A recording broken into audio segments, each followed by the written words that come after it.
Love cheapo multimeters, you know I do. I just cannot get enough of them, and I know you can't either. Today on the Spotlight, we're looking at the all-new DIGT DT87. Is it DIGT? Okay, let's just say DIGT. This is a pretty nifty little multimeter. It's got that Fluke look-alike clone thing going on, but hey, there's more to it than just good looks. Stay tuned. So this meter came in via eBay. Around $25 Canadian, about 20 bucks US. So that is definitely in the cheapo zone. Now, what do I like about this multimeter? Well, I like a lot of different things. First thing, I like the way it looks. It has that really good kind of conservative multimeter look that just seems timeless. Yeah. Now, when you look at the meter as well, you probably see the usual, but you'll also see something else that's a little bit different. God, you're observant. Yes, indeed, we're looking at something here, and we're going to take a closer look at that in a bit. That is an LED test mode. Unique to this meter, you just don't see this feature on other meters, and we'll take a look. The multimeter ships with most of the basics you would expect, including your operating manual, which is actually not half bad in this case. It's on pretty decent typeset, nice paper, and it is in English. So good to see. You get some sort of a DIGT warranty past quality control card. Don't know how useful that is. And of course, you get your Mount Vernon medallion. Mount Vernon medallion. No, you don't. Get your test leads, that's right. Now the test leads that this guy ships with are fairly chunky, substantial, pretty good size. I like them. If you've got bigger hands, you might like them. I don't have super big hands, but I do like these leads. Now they have a interesting ergonomic kind of a design to it. As you can tell, you've got that recess here and then it opens up again. So it's really good control actually. And I have to give kudos to DIGT for this sort of design concept. I like it. It's something a little different and feels really good in the hands. They're really sharp, pointy, and they have a cat rating of 20 amps. Cat 3, 1000 volts. We will use these for the duration of the test today, and of course we'll put it up against the elitist brands as well when it comes to continuity testing. Now this is a non-auto ranging meter, which means it's not auto ranging. It doesn't auto range. Wow, can I be a little more vague? Yeah. So you're manually controlling the ranges. So we're going to start off by turning it on, and in this case it has your push button select. So rather than turning the dial to turn it on, you simply press the button, and whoa, look at that. So right away, I do like this feature. Sometimes I have certain meters for certain jobs, and it's nice just to be able to hit that on button and you're in the range you want without having to fart around. So that's something I like. Now we're going to take a look at the ranges in 1 second, but I want to talk about the actual ergonomic feel of it. It feels quite substantial. It doesn't feel light or cheap. Has a really nice heft to it. And, you know, honestly, when I ordered this thing, I was not expecting too much. But surprise, surprise, I like it. It has a really nice feel. Feels like it's half decent quality. In fact, I've got some more expensive meters that don't have this kind of heft. So, interesting. On the back, we've got the 2 slots for your probes, and as you can tell, the standing bail, kind of flukish looking, does not really flop around, not adjustable, your standard kind of a look-see look. Overall, quite adequate. Gain access to the battery compartment. It's 1 9-volt battery, and you access it via a Phillips, and we'll take a look at that in a bit. Let's take a closer look at the range selection, starting off in resistance up to 60 mega ohm. Volts DC up to 1000 volts. Volts AC up to 750 volts. Amps AC up to 20 amps. Amps DC from 6 milliamps up to 20 amps. Special LED or light emitting diode test. Frequency and duty cycle. Square wave output. Voltage amplitude about 3.3 volts. HFE or transistor test. Capacitance up to 6 millifarad or 6,000 microfarad. Diode mode. Diode and continuity. At the top we have the three buttons. We have the power and the auto power off, as well as the max min feature on the top left, followed in the middle by the backlight, as well as the hold and the select switch. On the right we have the PNP NPN transistor or HFE test, and on the right is that very unique LED testing mode. The screen itself, I think, looks quite good. It has a really nice, crisp, contrasty display. Digits aren't too small and they're not too big. Overall, I think it's pretty well perfect. And to make things even better, you do have your backlight. With the backlight enabled, you have a nice, crisp, slightly saturated on the left-hand side where the LED is originating from. But that being said, overall, the backlight is quite luminescent, quite contrasty, quite good. But as you can see, it only lasts for about 20 seconds. We're going to start things off with a voltage accuracy test, DC mode. Currently we're sitting at the 250 millivolt, and as you can see, spot on the DIGT 250 exactly. Next we're at the 2.50 volt setting, and we are 2.504 volts. Next up, it's LED or light emitting diode time. We're going to see if we can light up these 5 LEDs. Starting off with the yellow LED, no problem there, and we have our forward voltage drop. Next is the green. Whoop, let's get that back on camera for you. Very slightly lit up, and we do have a forward voltage drop. Go back to the yellow. As you can see, no problems there. Next is the red. Once again, forward voltage drop indicated, as well as we have illumination. Onto the white. No worries there, 2.5 volts, the forward voltage drop. And finally, the blue LED, looking good. So 5 for 5 in the light emitting diode mode. Awesome. According to the Maztec My68, the output voltage is 3.2 volts in diode mode from the DT87.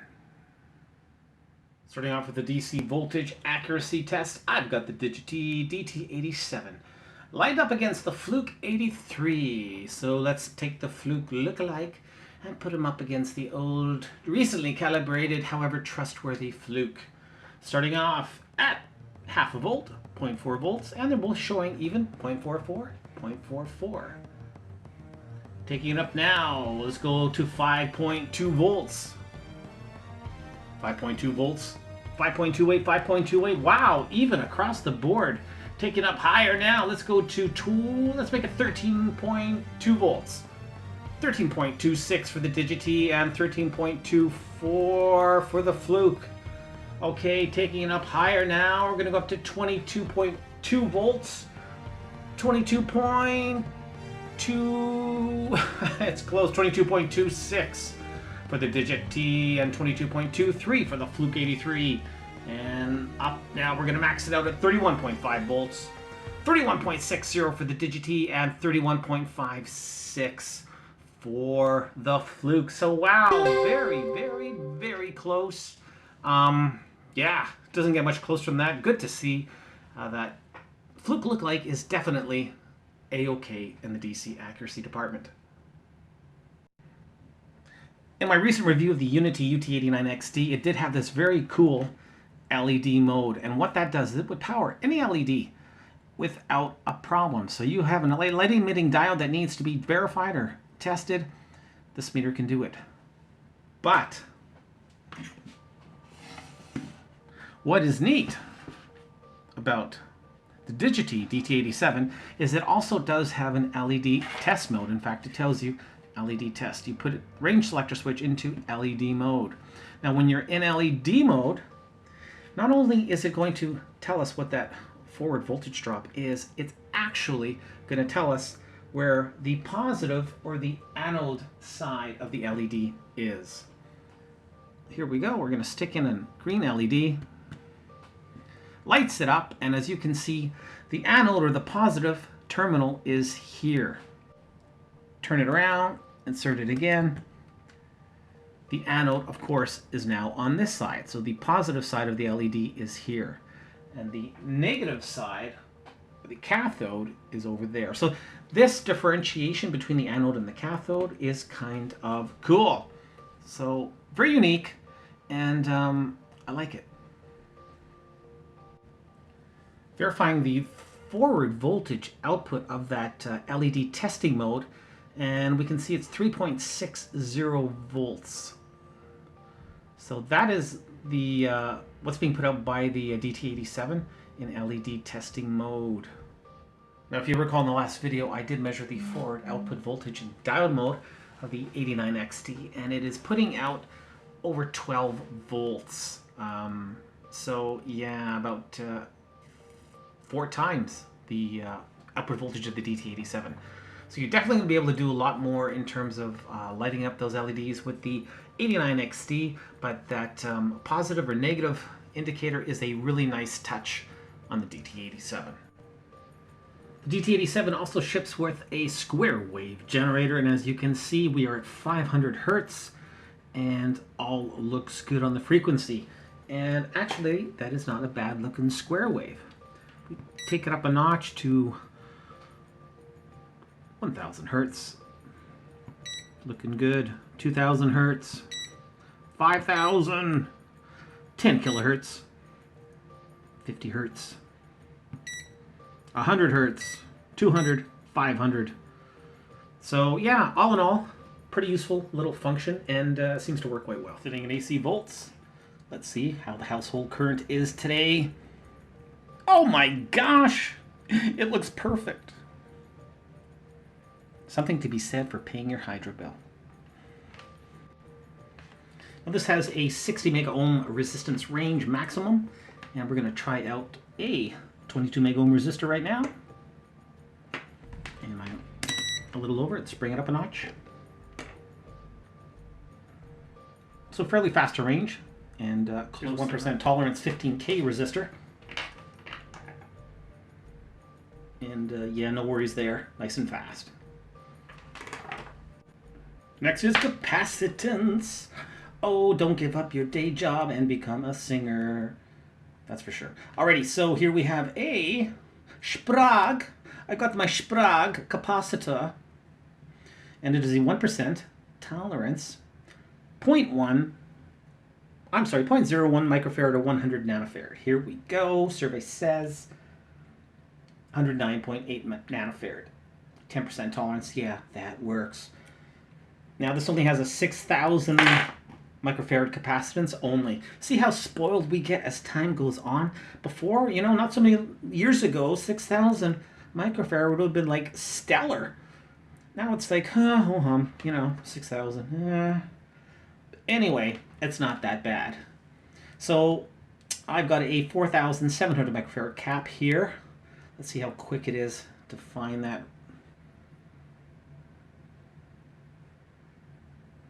So a little bit of a visual indicator, and then the screen goes blank, and boom, 4,615 microfarad works for me.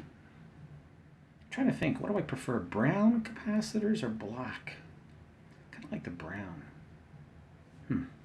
We're sitting in the low current mode right now. We are in milliamps, and this goes up to a nice, comfortable 600 milliamps. So a lot of room to play, or so they say.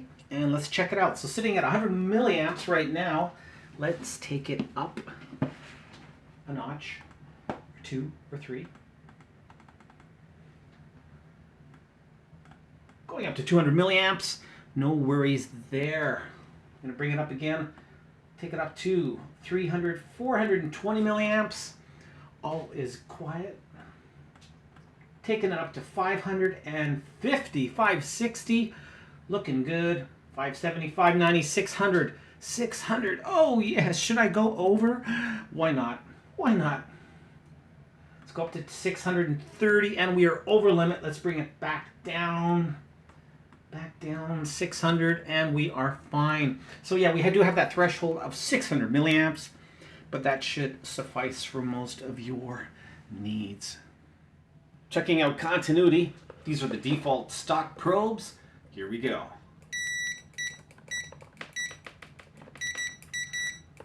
So it's slow, it's latched.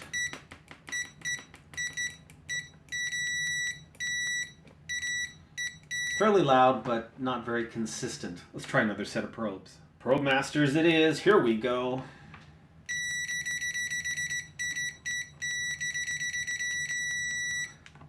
Night and day. Taking a look at the current draw with the DIGT DT87. In standard mode without the backlight enabled, we're looking at around 2.13 milliamps as the current draw. Now if we invoke that backlight, wow, exponentially higher, about 28 milliamps with the backlight enabled. So definitely takes a lot more juice to power that backlight. Now remember, it's a short backlight. It will go off after about 20 seconds or so. And there we are back down to 2 milliamps or so. So definitely with that backlight enabled, a lot more battery wear and tear. All right, we're about to go on the inside here. We have one threaded insert that gives us access to one 9-volt battery housing. Let's take out that 9-volt battery and pop off the hood. Okay. Alrighty, I just discovered there's 2 more Phillips inside the battery housing, which must come off first.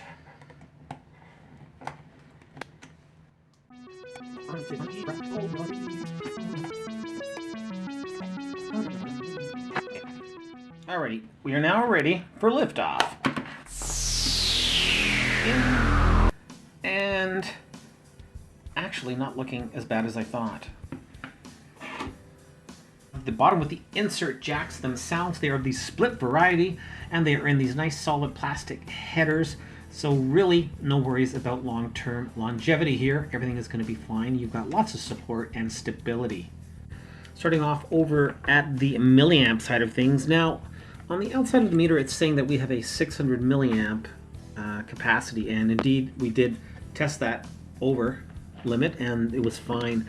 But interesting enough, maybe if I can just zoom in on there. Let's see, you can see how they are saying that there's only a 200 milliamp rating for the milliamp fuse. Now that's interesting because the fuse they've included with the meter is indeed a 630 milliamp fuse. So yeah, a little on the interesting side. Doesn't make you feel all fuzzy inside, but it is what it is. On the current side, we have the 20 amp ceramic fuse over here, as well as the current shunt. For the voltage, we have one lonely PTC at the top and a small resistor array, and there is also a small diode clamp going on as well. So input protection is pretty well basic. Not a whole lot going on here. I really wouldn't use this on anything extremely high voltage. I probably wouldn't go over 250 volts, even though they're saying otherwise. Going down the meter here, we see the common IC, as well as a crystal oscillator here at the top. The piezo or speaker over here. Now there is no NCV or what have you on this meter, thank God. And finally, here at the top, we have an EEPROM from Fairchild. This is the 2402C serial EEPROM. And that is pretty well all she wrote. So, fairly clean, sparse, what have you. Once again, this is a budget meter. There is no allowance for creepage. Your input protection is very basic. And as I said before, I really would not go anything higher than standard 250 volts. Okay, I'm going to wrap this up and come back with the closing thoughts. Closing thoughts on the DIGT DT87. I really like this cheap multimeter. It has a lot of bang for buck. I say that a lot, but I only say it when I mean it, and I definitely mean it when it comes to this meter. You have your separate input jacks, the 20 amp, the milliamp, and of course the volt, resistance, square wave generator, frequency, diode continuity, and capacitance. That's a lot of bang. And you know what? That LED test mode is just super uber cool. There's a lot of good going with this meter, but do take a look at the other side of the coin. Input protection is severely lacking. You have fuse ratings that seem to be a little confused, even according to the PCB. That being said, if you keep this on the low voltage side of things, I really don't see any big problem. The DT87 definitely gets marks for thinking out of the box, and I'm going to give the DIGT a solid 3.5 out of 5 stars.